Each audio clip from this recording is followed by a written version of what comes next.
Muy buenas, pues estamos de vuelta en Negocios Televisión mirando lo que ocurre en los mercados financieros. Una jornada hoy quizá de recogida de beneficios después del día tan brillante que tuvimos en el día de ayer. Hoy con algunos datos macroeconómicos encima de la mesa, como es el caso del dato del Reino Unido de PIB, donde hemos visto que en enero vuelve a haber actividad económica en crecimiento en la economía británica después de esa recesión técnica que se registró en la segunda mitad del año. Y en Estados Unidos, de momento, pues pocos realmente protagonistas en cuanto a las referencias macroeconómicas. Protagonista, claro, sí, TikTok, que por cierto en la Cámara de los Representantes se acaba de aprobar, lo han visto antes, ese proyecto de ley que obligaría a ByteDance, a su compañía, a la matriz, a vender los activos de TikTok en Estados Unidos, y si no lo hace dentro de 6 meses, en ese plazo de tiempo, pues tendrá que enfrentar a una prohibición en Estados Unidos, o una prohibición total de la aplicación, con las repercusiones que se puede tener también, ¿eh?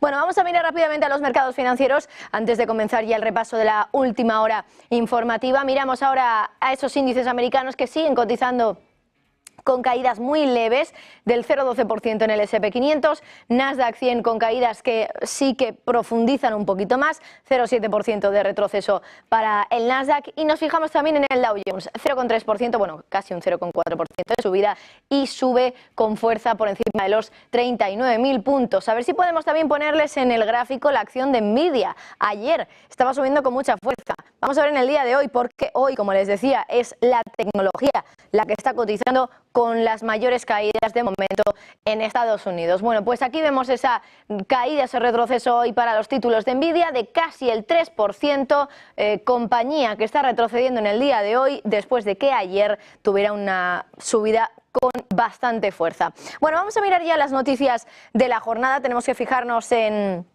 Janet Yellen, la secretaria del Tesoro, que ha hablado hace unos instantes en la cadena Fox Business News, y aquí lo que ha dicho es que tiene todas las expectativas puestas en que el mayor contribuidor de la inflación en 2023 va a bajar en 2024 y por lo tanto la inflación va a seguir bajando. Eso es lo que dice Janet Yellen de momento en esta entrevista que está dando a Fox Business. Más cuestiones. Tenemos que mirar ahora al Banco Central Europeo. El BCE es protagonista precisamente en el día de hoy porque ha presentado ya, y atención con esto, un nuevo marco para implementar la política monetaria, preservando el sistema actual de control de los tipos de interés y dando a los bancos más voz sobre cuánto efectivo necesitan para operar. La renovación de esas normas del Banco Central Europeo, que sustentan la tarea clave de esta institución de mantener los precios estables en la zona del euro, va a hacer que los bancos decidan cuánta liquidez necesitan de la institución con sede en Frankfurt, del Banco Central Europeo, además también de la que se les proporciona ya a través de una nueva cartera permanente de bonos. Eso sí, no se ha dado de momento un cronograma para el cambio de la nueva configuración. El proceso, por lo visto, va a prolongarse un poquito más debido a la gran cantidad de dinero que todavía hay en el sistema proveniente de campañas de estímulo anteriores. Estos son los principales anuncios del Banco Central Europeo en ese cambio del marco, en la revisión del marco operativo del BCE. Por un lado, formalización del sistema mínimo, según el cual el más bajo de los 3 tipos oficiales es la palanca clave para desplazar los costes de endeudamiento a corto plazo. Otro anuncio, las tenencias de bonos existentes van a seguir cayendo, van a seguir disminuyendo, pero el BCE va a proporcionar liquidez a través de una nueva cartera estructural. Otro anuncio, las operaciones de refinanciación, donde los bancos deciden cuánto efectivo necesitan, desempeñarán un papel central para garantizar que los bancos tengan suficiente efectivo. Y por último, el diferencial entre la tasa de depósito y la tasa principal de refinanciación se va a reducir a 15 puntos básicos desde los 50 actuales, y lo va a hacer desde el 18 de septiembre. Esto se hará reduciendo la OPF en 35 puntos básicos. Estos son solo algunos de los puntos clave de esta reforma del marco operativo que ha anunciado en el día de hoy el Banco Central Europeo, pero hoy hay más cuestiones. Tenemos que irnos hasta Estados Unidos. Hoy, además, Biden es noticia ya no solo por esa decisión que se ha tomado en el Congreso de los Estados Unidos, sino también porque su hijo, Hunter Biden, ha rechazado una invitación para testificar en público la próxima semana como parte de una investigación sobre el juicio político, es decir, el impeachment contra su padre, contra Joe Biden. Bueno, Ab Lowell, el abogado de Hunter, en una carta al presidente del Comité de la Supervisión de la Cámara de Representantes, James Comer, republicano por Kentucky, ha dicho que ni él ni su cliente pueden asistir debido a un conflicto de programación con uno de los casos penales en curso de Hunter. Pero ese es el menor de los problemas, según el abogado del hijo de Biden, que por cierto ha criticado la audiencia pública planificada como un acto de desesperación por parte de los republicanos, cuya investigación de juicio político contra el actual presidente demócrata ha sido de un escrutinio cada vez, desde luego, mayor. Bueno, y mientras tanto, nos vamos hasta España, porque aquí es importante también lo que está sucediendo en Cataluña, cuando queda ya muy poquito para que se vote esa ley de amnistía que se va a producir en las próximas horas. Bueno, pues ahora mismo parece que hay problemas para el gobierno en Cataluña. El Parlamento ha tumbado los presupuestos catalanes y deja la legislatura de Pere Aragonés en el aire. Los presupuestos no han salido adelante después del voto a favor de 67 parlamentarios, 33 de Esquerra Republicana, 33 del PSC y 1 de Cristina Casol, y también el voto en contra de otros 68 tras fracasar la negociación de Esquerra Republicana con, por el escollo del Hard Rock. El presidente de la Generalitat, por cierto, Pere Aragonés, ha convocado esta tarde un consejo extraordinario, un consejo ejecutivo extraordinario para retirar el proyecto de ley de medidas fiscales, financieras, administrativas y del sector público para el año 2024 y ha anunciado que va a comparecer tras el encuentro. Con ese no a las cuentas públicas, la sombra de un anticipo electoral parece que también planea sobre Cataluña. Según fuentes del Gobierno, va a ser una decisión del propio presidente, aunque habrá que esperar a su comparecencia. Bueno, y todo esto mientras tanto, hoy se ha producido, ya saben, esa entrevista en los medios rusos a Vladimir Putin, donde ha dado varios titulares. Entre ellos, que Rusia está preparada para una guerra nuclear, al menos dice técnicamente. Vamos a recordar esas palabras de Vladimir Putin. С военно-технической точки зрения мы, конечно, готовы. Они у нас постоянно находятся в состоянии боевой готовности. Это первое. А второе, и это тоже вообще признанная вещь, наша триада, ядерная триада, она является более современной, чем любая другая триада. Таких триад только вот у нас, да, американцев, на самом деле. И мы здесь продвинулись гораздо больше. У нас она более современная. И вся ядерная составляющая. В целом по носителям и по зарядам у нас примерный паритет, но у нас более современная. Но это знают все. Специалисты все знают. Но это не значит, что мы должны меряться количеством носителей и боезарядов. Но знать об этом нужно. И те, кому нужно, повторяю, экспертам, специалистам. Por cierto, en esa entrevista, Vladimir Putin también ha advertido a Polonia de que no envíe tropas a Ucrania. Dice que cualquier intento de este tipo conduciría a una mayor escalada y podría terminar con una ocupación a largo plazo. Les voy a leer textualmente las palabras de Putin. Dice, si las tropas polacas entran en el territorio de Ucrania para, como dicen, asegurar la frontera entre Ucrania y Bielorrusia, por ejemplo, en otros lugares para liberar a las unidades militares de retaguardia ucranianas para que participen en las hostilidades en la línea del frente, entonces creo que las tropas polacas nunca se irán de Ucrania en este sentido. Bueno, por cierto, hablando de Polonia, hoy ha hablado el presidente polaco, Andrzej Duda. Ha dicho que el presidente ruso Vladimir Putin, esto lo dijo en el día de ayer, va a atacar a otros estados si el Kremlin gana la guerra en Ucrania. Lo ha dicho mientras intenta convencer también a Estados Unidos de que va a aprobar, o de que apruebe, mejor dicho, más ayuda para Kiev. Lo que ha dicho Duda es lo que Ucrania necesita hoy es asegurarse de que Putin no gane la guerra. Dice, lo ha dicho en el programa Balance of Power en la cadena Bloomberg Televisión, dice, somos una nación que fue esclavizada por Rusia varias veces y si Rusia gana la guerra en Ucrania, atacará una vez más, atacará a otros estados, insiste. Por eso hay que detenerlos, hay que bloquearlos, hay que castigarlos. Bueno, así de claro ha sido el presidente Duda, que, como digo, ha hecho estas declaraciones justo después de viajar a la Casa Blanca para reunirse con Joe Biden, con el presidente americano. Y por cierto, también hoy pendientes de Israel. porque el Parlamento ha dado ya la aprobación final a un presupuesto revisado para 2024 engrosado por el desembolso, sobre todo en defensa, que por cierto va a llevar ese gasto a un nivel histórico. La votación ha superado demoras después de que varios miembros de la coalición gobernante del partido del primer ministro Benjamin Netanyahu amenazaran con descarrilar la medida si no se cumplían sus solicitudes presupuestarias. Y hay que recordar, ese plan fiscal prevé concretamente un déficit interno del PIB correspondiente al 6,6% del PIB, un déficit que va a estar entre los más amplios de Israel en este siglo, y además el gasto va a totalizar 584.000 millones de shekels, esto es 160.000 millones de dólares, y esto también volvemos a hablar en shekels, es casi 70.000 más que en la versión del presupuesto de antes de la guerra. Solo el gasto en defensa va a aumentar en 55.000 millones de shekels, que se dice pronto.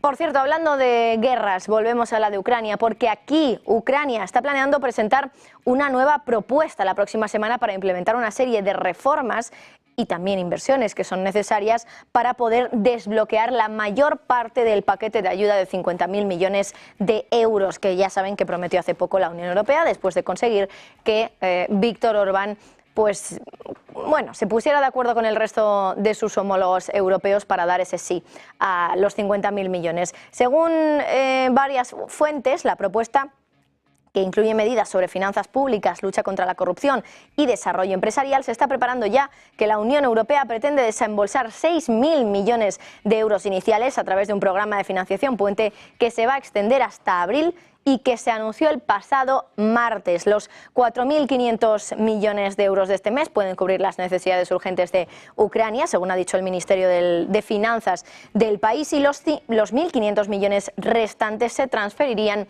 el próximo mes por parte de la Comisión Europea, después de que esta comisión haya evaluado el progreso de Ucrania según una serie de condiciones iniciales. Bueno, declaraciones que se están haciendo en el día de hoy. Y hablando de Hungría, por cierto, ojo, porque parece que hay problemitas en este sentido, y es que Hungría ha convocado al embajador de Estados Unidos después de que el presidente Biden haya dicho que el primer ministro Víctor Orbán quiere construir una dictadura. Biden, en un mitin de campaña la semana pasada, criticó duramente precisamente a Donald Trump por reunirse con Orbán en su resort en Mar-a-Lago, en Florida.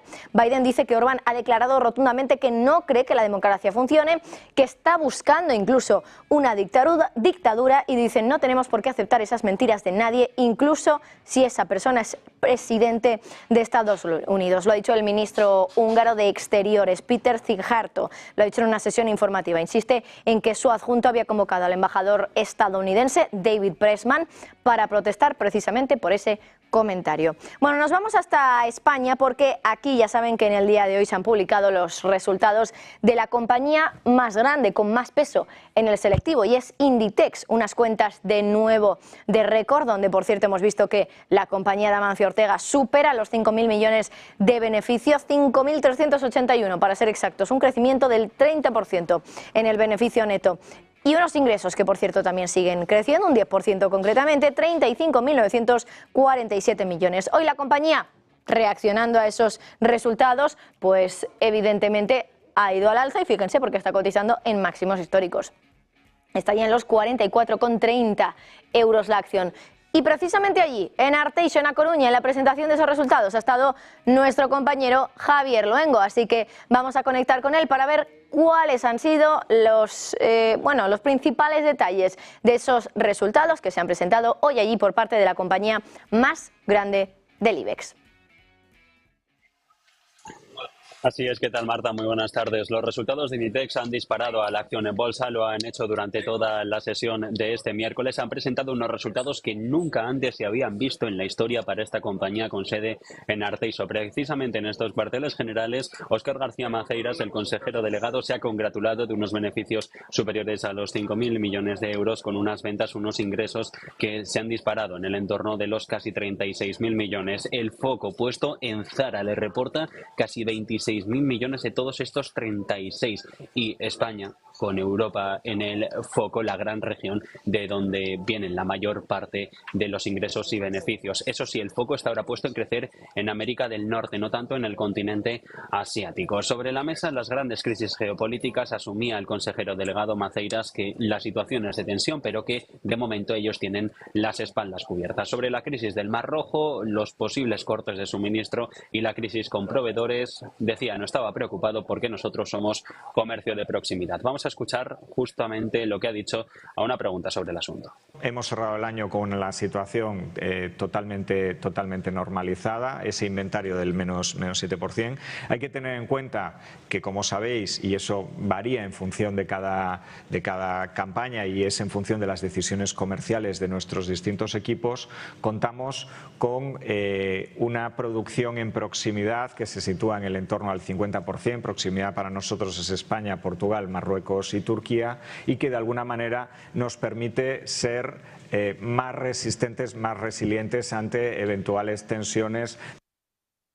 La marca de la casa es clara. Inditex ha generado una caja que no se había visto nunca antes en la historia y con ello lo que ha hecho ha sido disparar el dividendo. 1,54 euros brutos la acción, una parte del ordinario, 1,40, el resto en extraordinario, que se van a repartir en 2 pagas a lo largo de todo este 2024. Los márgenes los elevan. La pregunta era ¿cuánto? Pues bien, aquí suben un 12% en el año, crecen sobre todo por la marca de Zara, y en España cada vez hay menos tiendas, pero son tiendas con unas mayores superficies para mejorar la experiencia de cliente. Básicamente lo que dice Zara es que hay que convertir a la marca en una casa de moda, a semejanza de otras grandes boutiques y del centro de Europa. Las visitas en la web son cifras que se han dado, no suelen ser habituales, Marta, y aquí una de las claves. Nosotros primero compramos y luego vamos al establecimiento. De esto se vale la compañía. 2024 ya llevamos 3 meses del ejercicio y eso sí, ha reportado un incremento de ventas del 11%. Veremos cómo acaba, pero de momento todo apunta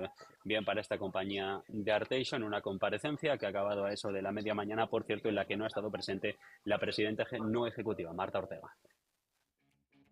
Y hablábamos antes, bueno, muchísimas gracias Javi, hablábamos antes de Yellen, que está dando declaraciones a Fox Business, y atención a lo que acaba de decir, acaba de asegurar que se arrepiente de decir que la inflación era transitoria. Ya saben que esto lo decían un poco todos, ¿no? Tanto banqueros centrales como políticos. Claro, ella acaba de decir en esa entrevista que sí, que la inflación ha bajado, pero que no es justo decir o calificarla como transitoria, porque si hubiera sido transitoria, pues hubiera durado unas semanas o unos meses, y no 2 años, bueno, 3 ya que llevamos con inflación en realidad. Una inflación todavía por encima del objetivo de la Reserva Federal. Bueno, pues Janet Yellen, secretaria del Tesoro, expresidenta de la Reserva Federal, dice ahora que se arrepiente de usar la palabra transitoria para calificar a la inflación. Esto es algo que no le hemos escuchado a muchos políticos ni a muchos líderes, como pueden ser los presidentes de los bancos centrales. Bueno, de aquí nos vamos a mirar al mercado. Ya saben que siempre hasta ahora hacemos una mirada un poco más sosegada, un poco más en detalle de lo que está ocurriendo en los mercados, del análisis de cómo tenemos que aprovechar esas oportunidades. Y hoy vamos a saludar a Ricardo Gil, que es Deputy CIO de